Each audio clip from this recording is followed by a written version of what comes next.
all issues came in, and well,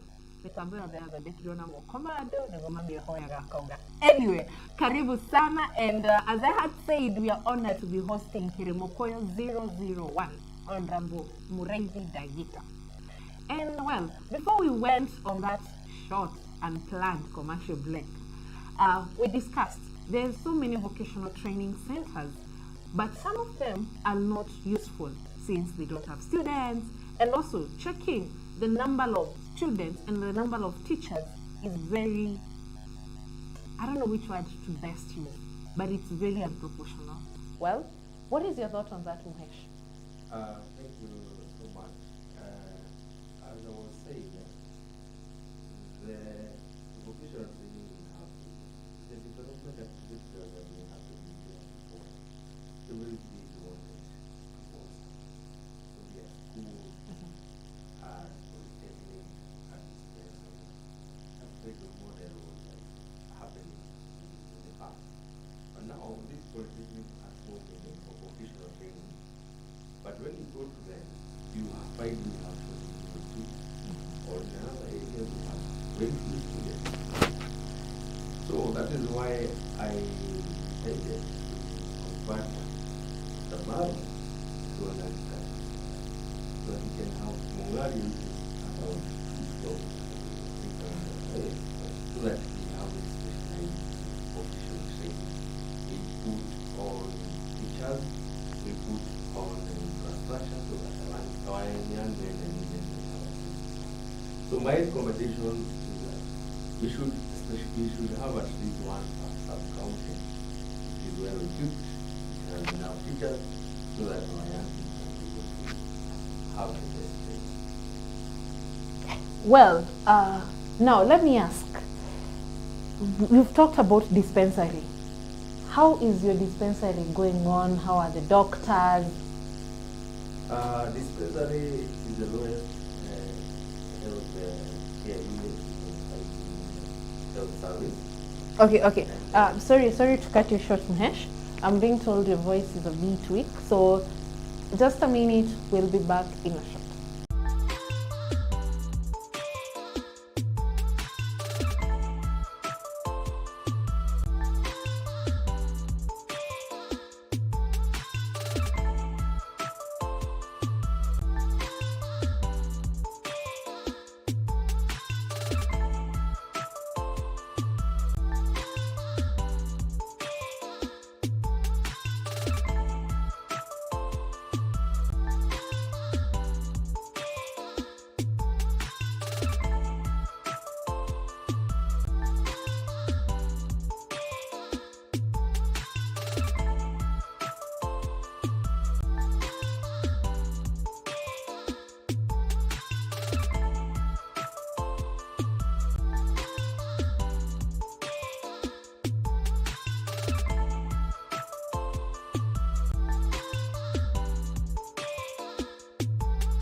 Lakini honestly, having so many back, we were having a side talk hapa na Mahesh. Si nimwambia nataka kuhamia Kirimukoyo. Anyway, Mahesh, hospitals, yes, as health centers. All right. You know, devolution, when we had devolution, the intention was to bring services closer to the people. And you're not supposed to go for more than 3 kilometers before you get a dispensary. And so I managed to open up a Karoworo dispensary. That is my home area actually. And I also managed to open up a Latiko dispensary. We still have another one that I want to open, that is Rodagati dispensary. And later upgrade Kayaba to be a health center. That is a plan in terms of healthcare in Kirimukoyo. So we have been able to put nurses. We have the drugs, able to put medicine there. And what I want to do is to make sure that every dispensary in my ward will have a basic laboratory equipment. Because there is no way you can have a nurse there and you suspecting to have a member, but you don't have someone to. You are telling the person to go to a health center away from where you are, or a private one in the center. Yet we can be able, yes, yet we can bring the equipment, because you have the building, and bring on someone who is a lab technician, so that we can be able to diagnose before you go to the nurses. I think that way we'll be able to, you know, improve the healthcare at the mashinani level. Yes. Nice. Well, you have youths in your area, and you're one person who is very vocal about youths since you came into government when you were still a youth. Yes. And I still believe that the future belongs to the youth. That is why, if you listen to me when I spoke about agriculture, I also want to let them believe that even if agriculture is not popular to young people, it is still a line that they can pursue and they be successful. However, not all will come to agriculture.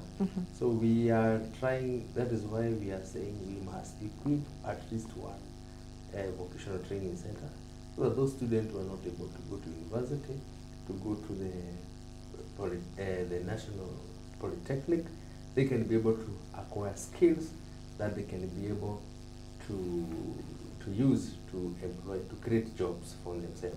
So what I have done, and I intend to continue doing, is that those young people who are going to pursue technical skills, say for example, catering, if they're able to come together in number of 5 and form a aggregator together, on the other side, on the gender and social department, I can be able to purchase for them equipment for catering.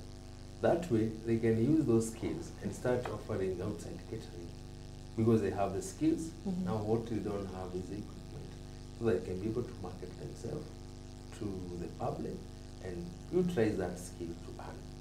So that is a program I want to implement, so that at Wangari Polytechnic, a youth who goes there and want to pursue self-employment, want to go to entrepreneurship, if they're able to come together, 5 of them, they have done maybe cosmetology, that is beauty therapy. I'm able to buy for them equipment using government money, and they can start their own beauty parlor and start earning. So that is the empowerment program we want. So because we do not want only to give them skills, we want to facilitate them to use those skills to earn. The other side, on youth, we know they have gone into drugs, alcohol abuse. Before we get to drugs and alcohol abuse, sorry to cut you short. Yes. You're one youth who came up, and as I understand, you've grown yourself from bottom till where you are. Bottom up, yes. I need to understand, there is just too much the government money can do. Yes. Have you tried reaching out maybe to the banks, the youth fund, or? Yes. My story is a unique story, and it is a long story, because Personally, have never been employed. And I did, first I did a diploma in ICT. And then I started my own computer bureau. I used to typeset for people and get a living. It's a computer and a printer. Because of that skills, I was able to borrow some money, put a computer and a note table, and that is what have grown to be now the Othaya Institute of Management. Wow. Along the way, we came together as a youth group in Karatina. We started saving 100 shillings per week. That is when we went to Equity Bank. That is the Kibaki time when we approached Equity Bank to access youth enterprise fund. And I was able to borrow 30,000, 50,000, 100,000, up to $1 million. As I borrow, I pay back, and I was able to build my enterprise, which has now employed more than 12 or 15 young men. Employed? Yes. And when you're starting, you had 6 students? Yes, I had started with, didn't start as a college. I started as a typesetting, then guys would say, can you train me how to do this? That's how I started the college. Wow. Yes. So what I mean is that if you have the skills and you get the necessary support with literal equipment, you can grow yourself and create opportunities for other young men. But I think you also need to be diligent to pay back the money. Because the other problem with our youths is you give them 10,000. That is it. Anatoroka. Physical discipline is a must. You cannot make in business world if you don't have the physical discipline. Now, let us get to drug abuse and especially alcoholism in Nyeri County. What are you doing about it, particularly in your ward? Well, it's a thorn in flesh because the reason why young people are going to alcoholism is because they have lost hope. They believe that the government is not there to help them, which in some cases, it may be true, it may not be true. However, I believe what we are lacking is capacity building. You know, we are not really engaging these young men and women at the right time so that they can have what you call survival tactics and skills, so that we do not clearly think that you're going to come out of school and get a job tomorrow. It is not possible. True. So that our youth can have diversity of ideas, like what you are doing today. Now, what I'm trying to do to navigate that problem is that I initiated a program to go to my local secondary school. You know, local secondary schools are guys from the local field. And there's a perception that young men who are going to the local school, like they are not intelligent, like they are not going to be successful. There's that perception. That is why you find young people, if they perform very well at primary school, they're not able to go to the secondary school of their choice. They would go even commit suicide because they want to believe that I must go to a certain school to be successful. So that perception has gotten into our people. And so when that young man or girl go there and he does not get the right support, he will lose hope. And that is why those people who have indulged in alcohol mostly are those from day school. Because if you go there today and get the results, you'll find that over 60% of them will get a D- and below. Because we have made our education system for them to believe that you must score C plus A to be successful. We must reinvent that way. What did you score? I'm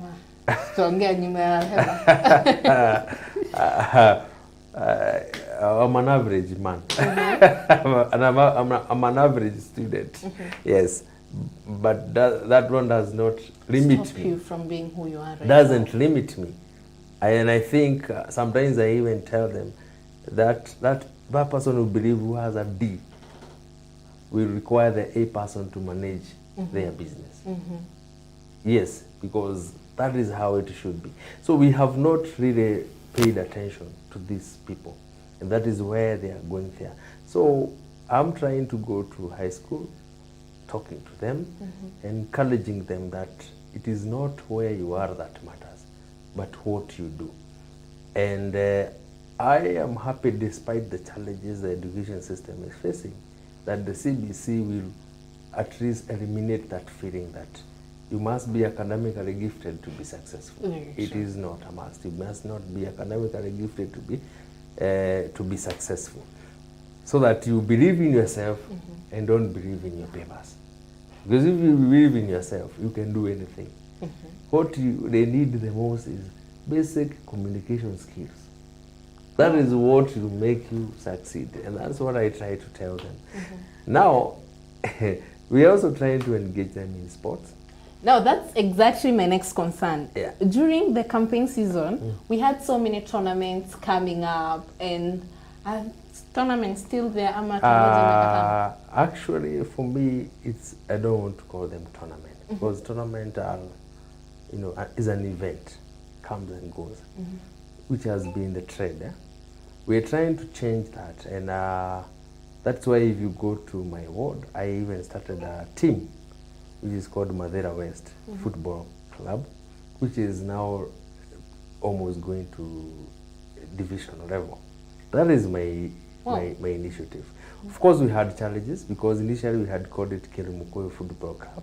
Because of politics, the youth were somehow divided, and now I had to change the name to cover Madeira West, because some youth believed that politics, because they went to my opponent was giving them money, so we are not able to succeed.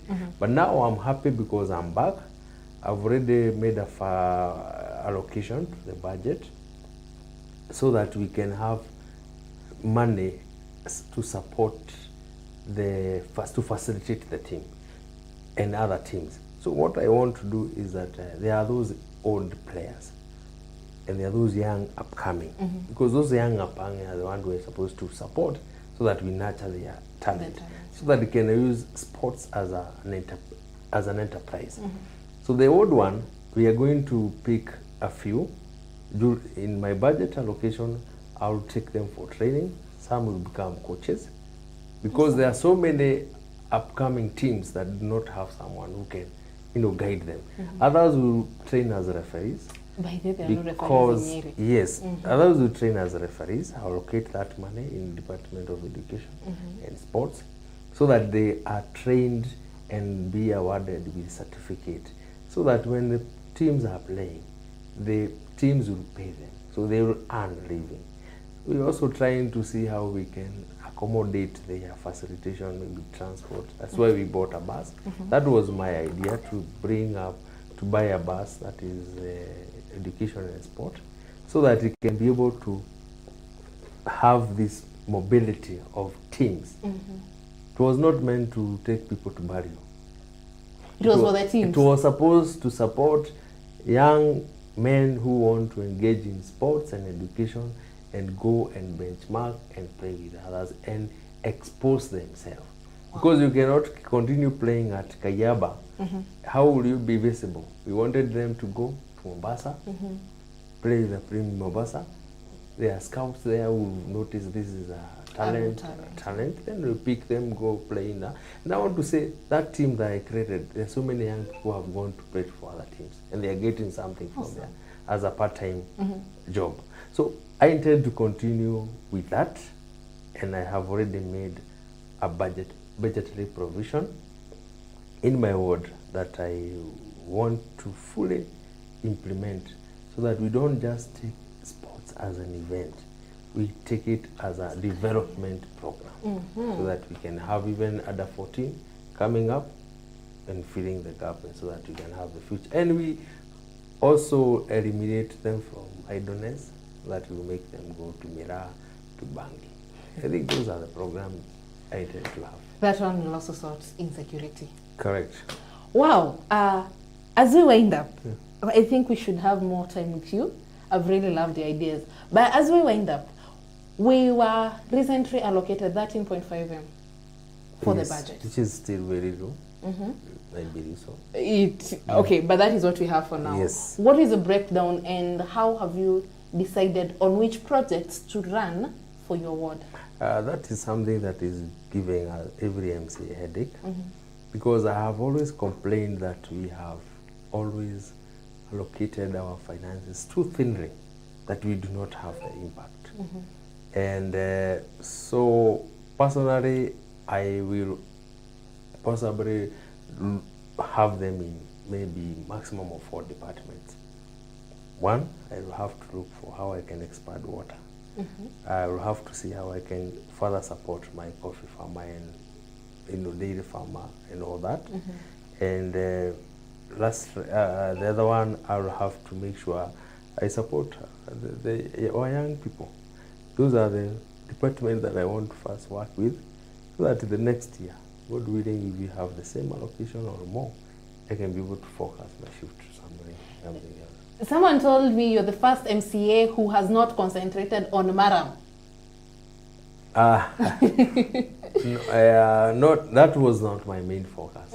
I still believe Maram is actually not driven by MCA. It's driven by the people we serve.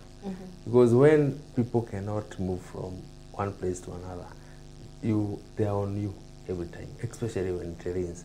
So some circumstances forced MCA to go there, because roads are very much visible. And if there is an event, for example, about you and it rains, everybody is agitated. So it is not so good for an MCA, a representation of the people, when that situation comes to that point. So that is why maybe most MCA first time went towards that direction. But so far, even if you look at our budget, you will see there is a paradigm shift of where money has been allocated, because we did much of the roads. We do not want to go back there. But I still believe that the brick and mortar kind of development have to come to an end. And I was talking to my farmers today, and I was telling them, if I have 10 farmers who earn $1 million in a year, and there is one small part of the road that is problematic, they can be able to They won't even have to ask you. They will even repair from themselves. So that is the direction we want to move. So I ask for patience. When it rains, sometimes we do not have all the capacity to repair a road as the need arises. But so far we have done. So what we need to do is to make sure that we maintain our roads. The public must also own those roads, because if they are not in good condition, they'll still be able to have problems. Now, the fact that you're in the agriculture, how do you feel the fact that we were given CAS position for agriculture as Dan Wamahiu? What is your feeling about that? It is a positive move, because at least Nyeri is agriculture. Economic backbone is agriculture. So when you have someone there who you can be able to reach out, who can be able to lobby for more resources to come to agriculture, it is a positive move. We welcome it, and I know we are going to use that position to lobby for more funds to come to agriculture. Because if you look at agriculture, even at the national level, it has mostly been funded by donors. That means that foreigners know our problem more than us. It's a very serious situation. At Nyeri, people can be given relief food. I did not want to even imagine. Nyeri people do not have to have relief food. Especially Kenya. They have to be supported so that they can feed themselves, and they can be able to sell the surplus to support their education and health care. Because that is what having problems with our people. Talking of food, the cost of living is really high. And for that, Honorable Raila Omolo Odinga has called for a demonstration on Monday and has actually declared it as a public holiday. What is your feeling about that? One thing, to declare a public holiday is a procedure, because this country is ruled by the constitution, by rules and regulations. Any person cannot come from here and declare a public holiday. That is a fallacy, and that cannot be followed. It is also the same constitution has given a right to ticketing in peaceful demonstration. If you feel the government is not doing as you wish, you have the right to correct it, but do it in the right manner, and because that is what the constitution says. So those people who are going to, if they feel it is the right direction to take, personally I don't think that is the right direction to take, because even if you say it's going to be peaceful, there are people who take advantage, and there will be chaos. And this country, if there is no peace, as we talk of economic problem, it will actually double. So we do not support what the Azimio leader is doing. I think that is an old tactics that has been overtaken by time. So, Akuze, are we expecting handshake? I don't think so. So there is no handshake? We're expecting a vigorous opposition.